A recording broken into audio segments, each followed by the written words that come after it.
Alrighty, guys, welcome to a good place to see a Bigfoot and or go missing. Today we are in Maryland and we're at October Mountain State Forest. This particular place looks pretty heavy. There's a couple of isolated water sources that immediately bring your attention to as like a researcher, and one of them is this dam here, this Felton Lake Dam area. This is going to be a pretty interesting place. It's close to the trail, so you could definitely, look for tracks down here. Whether or not the bank is completely approachable, I'm not sure, but Felton Lake Dam is one of the places that was requested. And I got news for you. This looks like an interesting place to do a hike. I don't necessarily think that I would make my way to this particular water source first. After examining the place on satellite, I can tell you that these lines that are in here are not supposed to exist. These are trails, right? And they're in the middle of nowhere and they're out to the deeper water. So we have a couple of different signs that something was coming through here and regularly comes through here. So we've got wildlife hitting this particular area. Are some of these cuts that are coming through here, are some of these trails from the creatures? It is definitely possible because we have tracked in these particular areas, and this is swamp, right? So this is like Everglades kind of material. This is the kind of stuff that I track them through. We stay on these and then end up finding tracks in dirt elsewhere following the creatures. So it's been our experience in the Everglades here that around these trails in the middle of nowhere where most people don't tread, especially, why are people, wading out into the swamp? Like, you know what I mean? To just stand there. You never know. Could be a couple fishermen that go there every weekend and created this trail, though I highly doubt it. So in the end, it is isolated water sources, so we can't rule out that humans are making those trails. But this river basin is fascinating, and you can see that it is a basin. It's got elevation change here down into this drop off. These are going to be great places for tracking, right? And this Felton area has the same situation. There's a little bit of a creek that comes through here, and you can see, there's a road that runs. So you've got a situation where they're damming something. So on the back side by this dam, there's going to be some run out coming.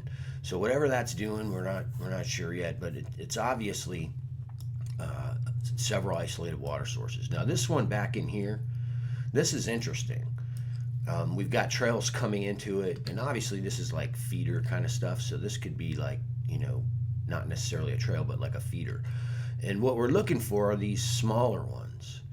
And a lot of them are going to be very straight when we look for these on satellite, because creatures aren't going to be, going back and forth and back and forth. They tend to, what we see is these trails are straight and they come out. They look like walking trails. The straightest distance, straightest path to, somewhere is going to be the shortest distance. That's the kind of thing we see. We see that in their behavior in the trails that are created.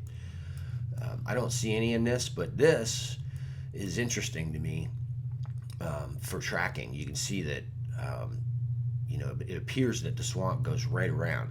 If there's a hard bank here, a steep hard bank, then there's a possibility for the creatures to be embedded in these things. And that's why I say investigation of isolated water sources that have these kind of steep type banks on them. This one probably has some weeds here and it goes back into this cut. But those are interesting places to investigate for the creatures in and of themselves. You know what I mean? Because you can see here we got rocks on this bank, and just looking at it, that's going to be the dam, right? The dam is like a rock pile that runs across. So we've got water on this side, as I was saying.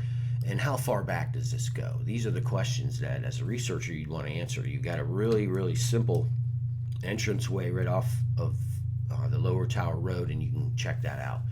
The other aspect of what I saw here that immediately, pulls my attention is the transition zone, right? So you have a huge transition zone where development from civilization has stopped, and you have this swampy transition zone, right?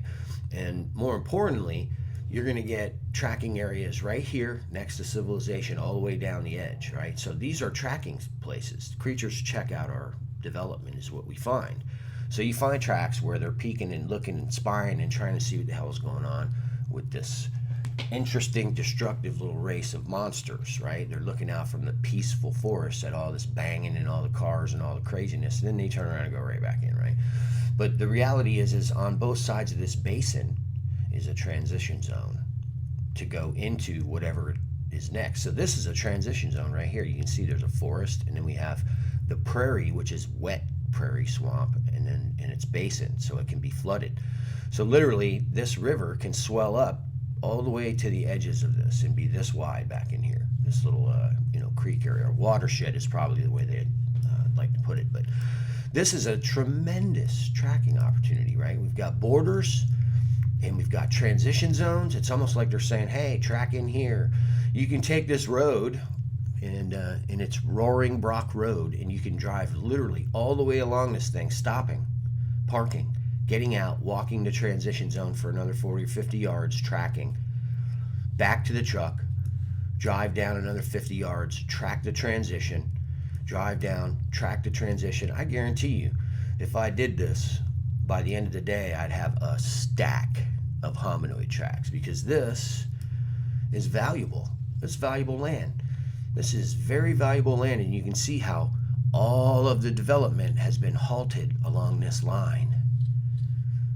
That's intentional.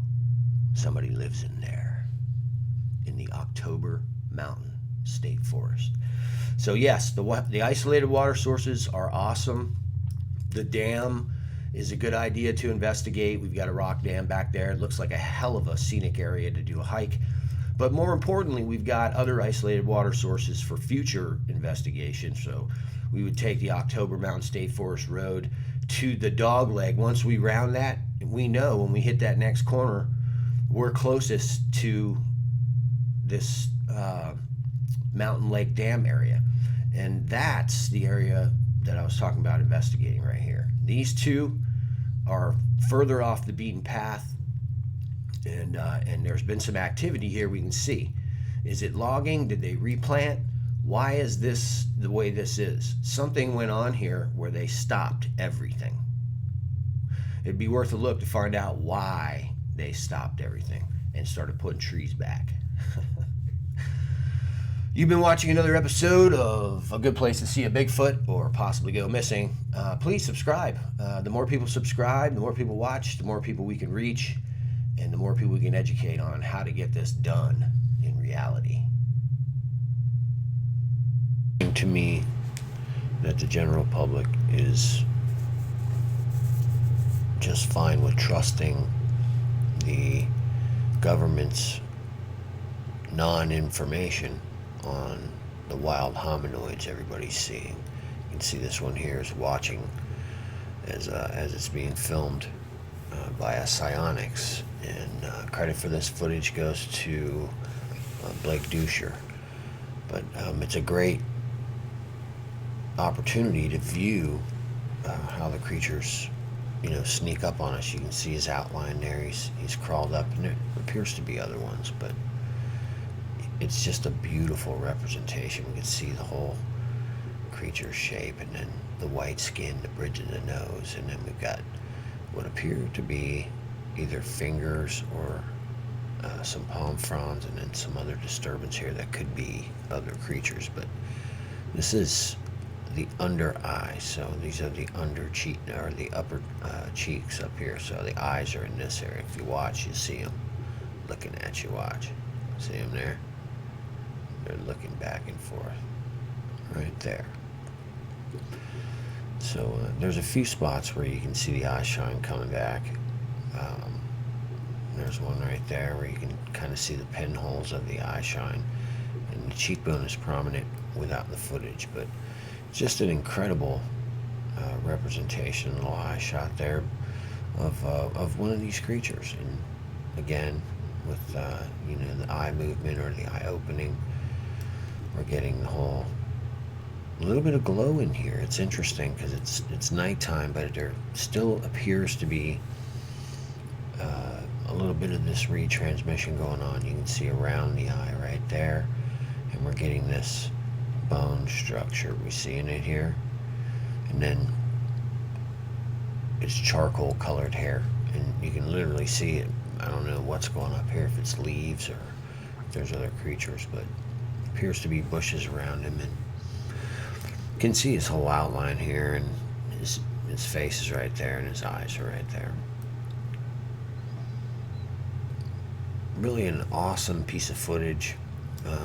Blake was in a situation where he was sitting and just being quiet and using his senses is what I gathered from the footage, and he was able to catch quite a bit on film actually, and it was surprising the first time I looked at the footage, but you can see it in there. You can see some of this hair sticking off his head.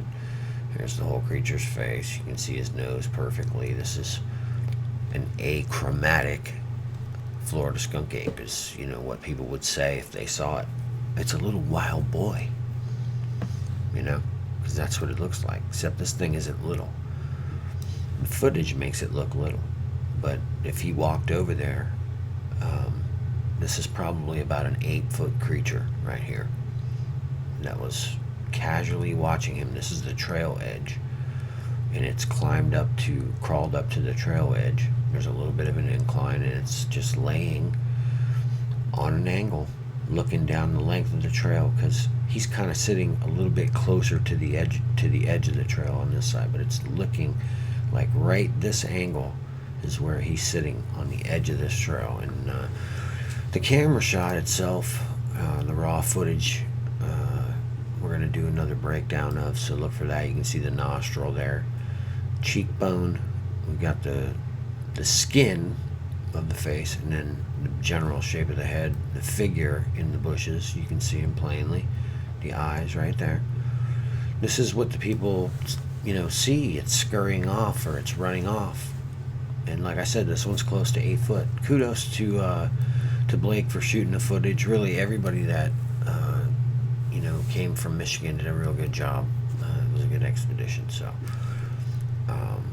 Christopher Noel happened to be sitting about 20 feet. No, it was probably a little more than that. It was probably about 45 feet from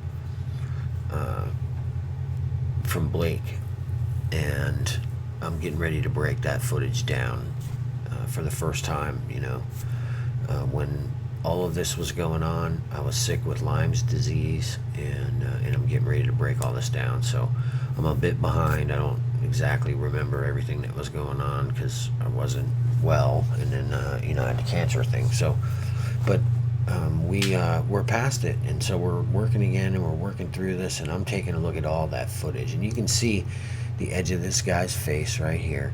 You can see the cheekbone and a little bit of definition there from it.